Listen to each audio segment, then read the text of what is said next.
Letter writing में marks content से नहीं फॉर्मेट से मिलते हैं। ये बात आप सभी को भी पता है कि जब हम लेटर लिखते हैं तो हम बहुत कुछ सारी चीजें लिख के आते हैं, बट हमें मार्क्स फिर भी नहीं मिलते हैं। तो आइए आज हम जानते हैं लेटर फॉर्मेट के बारे में। हमारे पास 2 टाइप्स के लेटर्स होते हैं। Hey everyone, this is Anubala. Welcome to Anubala smart classes. Yes students, आज हम सीखने वाले हैं लेटर फॉर्मेट के बारे में। 2 types of letter, informal letter and formal letters. तो सबसे पहले आपको ये जानना है कि हमारे इनफॉर्मल लेटर्स किसके लिए लिखे जाते हैं एंड फॉर्मल लेटर किसके लिए लिखे जाते हैं।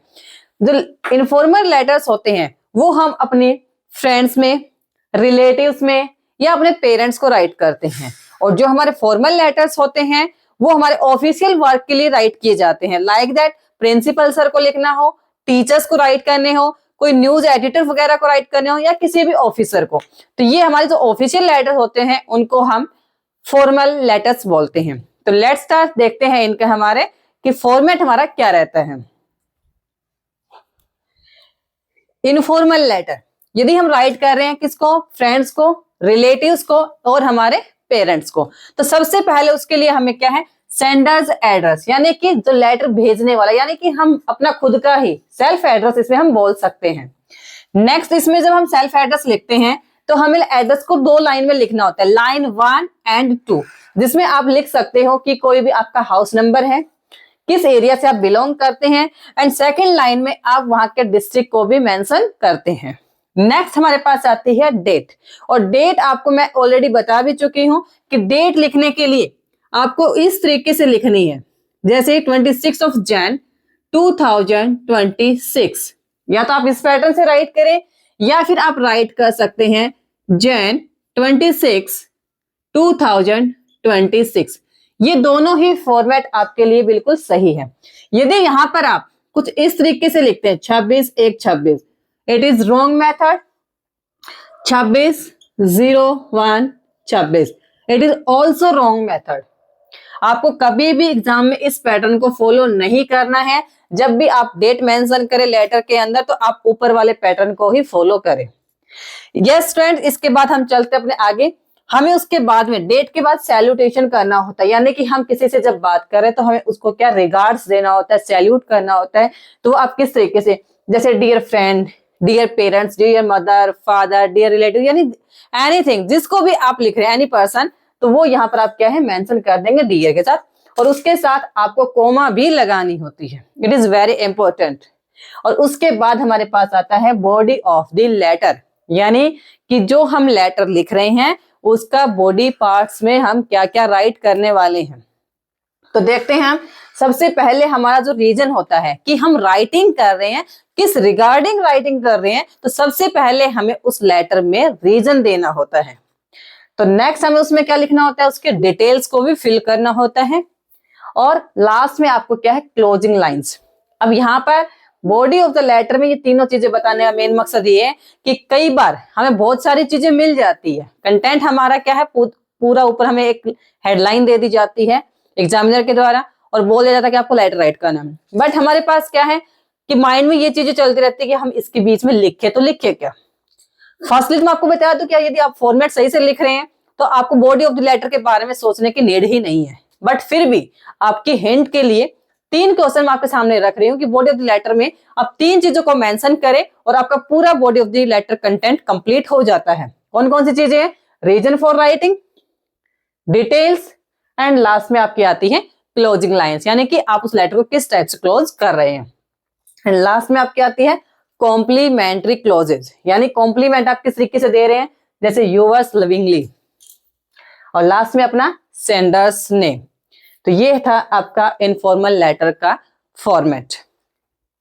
नेक्स्ट इसी के साथ हम बात कर लेते हैं अपने फॉर्मल लेटर की।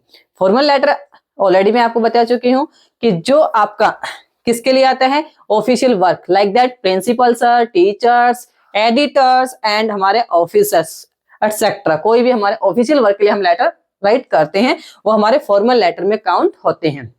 यस स्टूडेंट, तो सबसे पहले हम क्या लिखते हैं, अपना सेंडर एड्रेस। जब आप कोई भी लेटर्स लिख रहे हैं तो सबसे पहले आप अपना सेल्फ एड्रेस जरूर लिखें, जिसको हम बोलते हैं सेंडर्स एड्रेस। एक हमारे पास होता है रिसीवर्स एड्रेस, यानी कि जिसमें हमें जिसके सामने वाली पार्टी को हम भेज रहे हैं तो वो हमारी क्या होती है, रिसीवर्स एड्रेस। तो सेंडर एड्रेस भी सेम आपने इसमें इनफॉर्मल लेटर की तरह ही 2 लाइन में लिखना है, लाइन 1 में और लाइन 2 में, जैसा कि आप अपना एड्रेस किसी भी तरीके से उसमें मेंशन कर सकते हैं। नेक्स्ट हमारे पास क्या आती है, डेट। अब डेट आपको बता दी है कि डेट आप किस तरीके से मेंशन करने वाले हैं, 26 जून 2026। नेक्स्ट हमारे पास आता है रिसीवर्स एड्रेस। रिसीवर कौन सा होता है आपका, यानी कि जिसके पास आप एड्रेस को, जिस एड्रेस पे आपको लेटर सेंड करना है उसको हम बोलते हैं रिसीवर्स एड्रेस। ये भी आपका 2 ही लाइन में डाला जाता है या फिर आप 3 लाइनें मेंशन कर सकते हो। यानी कौन कौन सी चीजें होंगी उसके अंदर, रिसीवर एड्रेस में आपको कौन कौन सी चीजें लिखनी होती है। फर्स्टली डेजिग्नेशन, यानी किस पोस्ट पर है, किस बंदे को आप लिख रहे हैं, उसका डेजिग्नेशन क्या है, आप सबसे पहले उसी को डिफाइन करके लिखेंगे। नेक्स्ट थिंग हमारी आती है, कोई ऑफिस में लिख रहे हैं, किसी स्कूल में लिख रहे हैं, तो उस स्कूल या ऑफिस का नाम भी आप मेंशन जरूर करेंगे। लास्ट में हमारे पास क्या आता है, एड्रेस, यानी कि वो कौन से सिटी में आता है, कौन से डिस्ट्रिक्ट में लगता है, वो यानी सिटी नेम भी आप एड्रेस में डालेंगे। नेक्स्ट हमारे पास आता है कि जो लेटर हमने लिख रहे हैं तो कौन से सब्जेक्ट के रिगार्डिंग लिख रहे हैं, यानी सब्जेक्ट को भी हमें मेंशन करना है। वो जो सब्जेक्ट होगा हमारा 1 लाइन का होना चाहिए, शॉर्ट एंड क्लियर भी होना चाहिए, यानी क्लियर होगा तो ही आपका सब्जेक्ट यहाँ पर अलग से दिखाई देगा। नेक्स्ट हमारा चलता है सैल्यूटेशंस, यानी कि हम एक रिगार्ड्स देंगे, रिस्पेक्टेड सर या मैम जो भी है उसका अब मेंशन करेंगे। उसके बाद हमारी मेन जो बॉडी पार्ट्स आती है, यानी बॉडी ऑफ द लेटर्स, यानी कि जो लेटर का हमारा जो मेन बॉडी पार्ट बच गया है वो हमारा क्या रहेगा, बॉडी ऑफ द लेटर। अब इसके अंदर जब आप लिखेंगे तो सेम इनफॉर्मल लेटर की तरह फॉर्मल लेटर में आपको कुछ चीजें मेंशन करनी होती है, जो कि मैंने यहाँ पे डिस्क्राइब करी है। क्या, इंट्रोडक्शन एंड पर्पज। सबसे पहले आप अपना सेल्फ इंट्रोडक्शन लिखेंगे और वहां पर अपना पर्पज बताएंगे, यानी कि जो आप राइटिंग कर रहे हैं वो किस रिगार्डिंग कर रहे हैं, क्या पर्पज है आपका। नेक्स्ट आपके डिटेल्स या रिक्वेस्ट या एक्सप्लेनेशंस, यानी कि किस रिगार्डिंग आपने लिखा है उसकी सारी डिटेल्स देंगे। यदि आपको कोई रिक्वेस्ट करनी है तो रिक्वेस्ट रिगार्डिंग आप करेंगे, या फिर कोई बात है तो उसको आप एक्सप्लेन करना चाहते हैं तो एक्सप्लेनेशन भी आप देंगे। नेक्स्ट हमारे पास आता है लास्ट में कि कंक्लूजन। जैसे हमारी क्लोजिंग लाइंस थी तो यहाँ पर भी हमारे जो क्लोजिंग लाइंस आएगी वो कैसे आएगी, पोलाइट कंक्लूजन के साथ में ही हमारी क्या आएगी, क्लोजिंग लाइंस आएंगी। और कॉम्प्लीमेंट्री क्लोज कर देंगे लास्ट में। और यहाँ पर जैसे हमने इनफॉर्मल लेटर में देखा था क्या लिखते थे हम, यूअर्स लविंगली, और यहाँ पर हम क्या लिखने वाले हैं, यूअर्स फेथफुली या यूअर्स सिंसियरली, और लास्ट में हमारा सेंडर नेम, यानी जो भी लेटर लिख रहा है उसका। तो आई थिंक आपको आज का ये वीडियो काफी ज्यादा अच्छा लगा होगा और आपके सारे डाउट्स क्लियर भी हो गए होंगे। वीडियो अच्छी लगी हो तो लाइक शेयर एंड सब्सक्राइब करें।